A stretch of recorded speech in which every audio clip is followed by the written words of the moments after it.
One thing that distinguishes objectivism from relativist moral theories like cultural relativism and subjectivism is that the objectivist thinks that many moral truths are necessarily true. They don't just happen to be true. Certain things have to be right and certain things have to be wrong. And that doesn't change based on the culture or what the individual approves or disapproves of. But not only are moral truths necessary truths, and therefore accessible to reason and reflection, there's something else to add to that, which is you can know something through reason and reflection in one of two ways, either by proving it by using reason and reflection, or reason and reflection are able to just tell that some claim is true. The most basic truths. We say in that case that they are self-evident. And objectivists, especially non-consequentialists, want to say that the most basic truths of morality are self-evident to a mature mind. Note here, they're talking about the most basic truths, not the hard ones, not the ones that people are constantly bickering about, but the ones that hardly anyone thinks are up for debate. And they're self-evident to a mature mind. That is someone who has some of the virtues. It should be self-evident to them. It's not going to be self-evident to everyone. It's not going to be self-evident to, let's say, a serial killer, that certain acts are right, and that they're basic moral truths. But it should be self-evident to the virtuous person. So you take the virtuous person and you say to them, prove to me that rape is wrong. And they're probably going to be dumbfounded. They're not going to know what to say. Why would I need to prove that, they might think. It's the sort of thing that is obviously wrong. It's the sort of thing from which we begin our moral reasoning. We don't build our way up to it.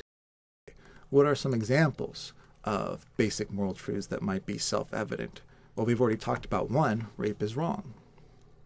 That is the sort of claim that doesn't seem to require proof of any sort. It'd be hard to prove it. It's like proving to someone that there's a table in front of you. And you say, well, what do you want me to do? You say, look, there's a table there. How else am I supposed to prove it? You can have them walk and have them bump into the table. But if they don't see it, how would you ever prove it to them? And the claim rape is wrong to the objectivist is sort of like saying, there's a table in front of me.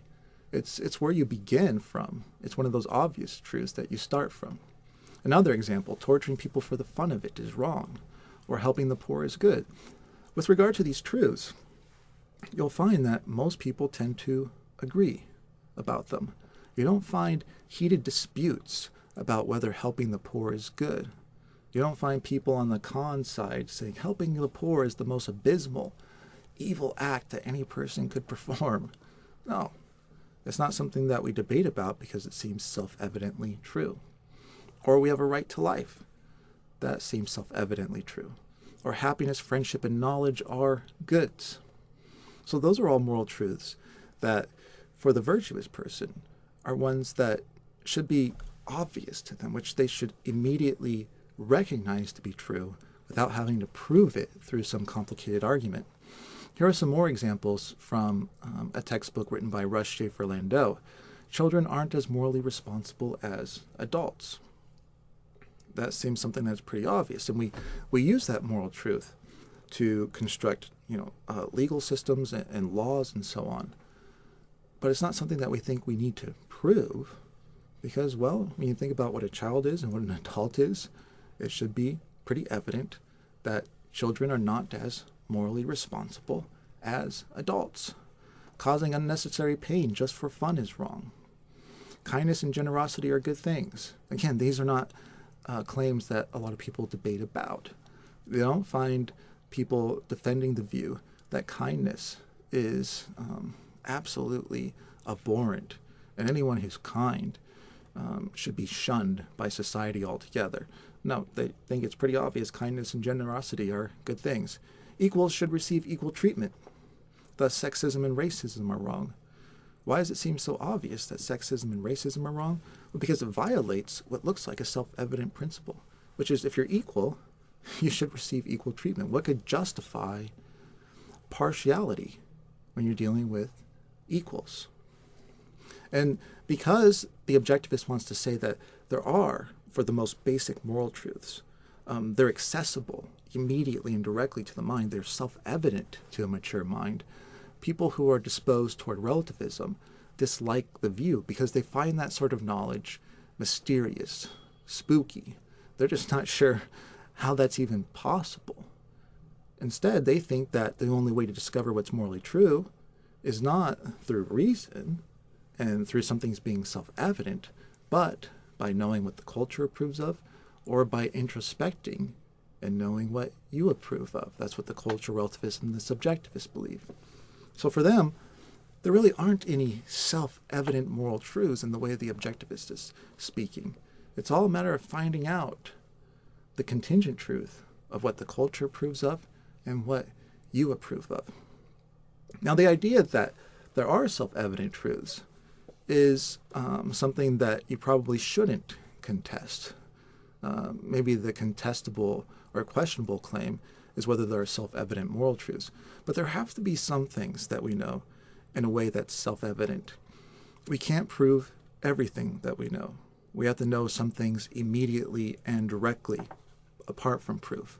In other words, there must be unprovable yet knowable truths. The reason being, if everything we knew we had to prove, we had to give an argument for, we had to give reasons for, the proof would go on forever.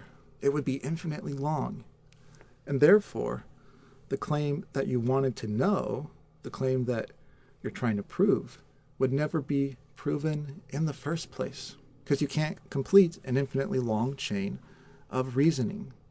So there have to be some truths that don't require a chain of reasoning to prove them, that we should be able to just tell right from the start that they're true. And for necessary truths, we call these the self-evident truths, the ones that once we understand what the claim is saying, we should be able to tell that the claim is true in the way that we can just tell that there is a table in front of us. So for instance, suppose that you owe me $5. So I go to you and I say, give me my $5. And you say, well, I'll get you your $5, but I need to get my money from John because I lent him $5. So you go to John. You say, give me my $5. And John says, okay, well, I'll give you your $5, but I need to go to Susan because I lent her the $5. So you go to, John goes to Susan and he says, give me my $5. And Susan says, well, yeah, I'll get that for you, but I need to get my money from Tom because I lent him $5. If this were to go on indefinitely, if this were to continue for an infinitely long period of time, I am never going to see my $5, even if I have an infinitely long time to wait, because there is no starting point. Each person has to get their $5 from someone else. And so it would go on and on and on. There has to be someone who just has the $5, who doesn't have to get it from someone else. And in the same way, there have to be some truths that we just know to be true, that we don't know on the basis of other things that we know by proving them. The same thing applies to the definition of words. Often we define words by using other words, by giving synonyms to define the word. But we can't define all words in terms of other words, because then the definition would go on to infinity. We'd have this regress of definitions. There have to be some words where we can define them without having to use other words which also require definition. Think about the word red. You might be able to give a definition of the word red, but really, how do you teach someone what the word red is or what it means? Is you point to a red object and you say, that's red. In a sense, that's the definition of red, that thing right there. And we can use that term to define other terms, like what is a fire truck? Well, it's this red truck. And we don't have to define the word red. And so we sort of get a foothold into coming up with definitions, because the definitions don't go on forever. Some things we can define without defining them in terms of other words. If you've ever studied geometry, you learn that in geometry there are the theorems, which are the geometrical claims that you prove. And then there are the axioms. Those are the claims that you don't prove. They're just taken for granted. They're not simply assumed to be true, because to assume something to be true is not necessarily to know that it's true, it's just to make an assumption. No, these are claims that are said to be known to be true, but apart from truth. So for instance, any 2 points can be joined by a straight line. That just seems too obvious to state. That's an axiom in Euclidean geometry. It's not something that's proven. It's something from which you prove other claims. Or any straight line segment can be extended indefinitely in a straight line, so the line can go on forever.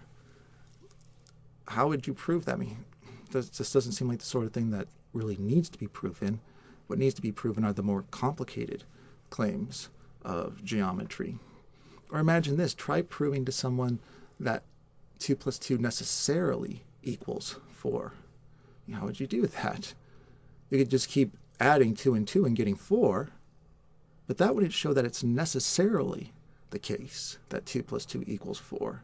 That would just show us that so far 2 plus 2 is equaled 4.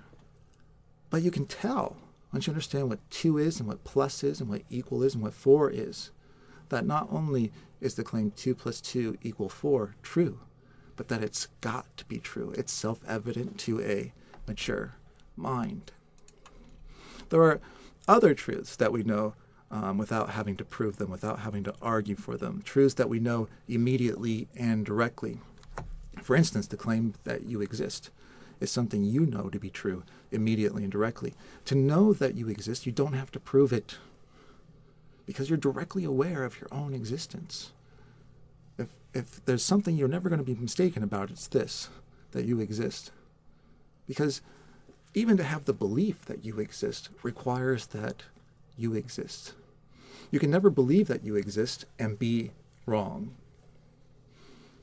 So it's something that if there's a truth that's known immediately without proving it, that seems like a good candidate.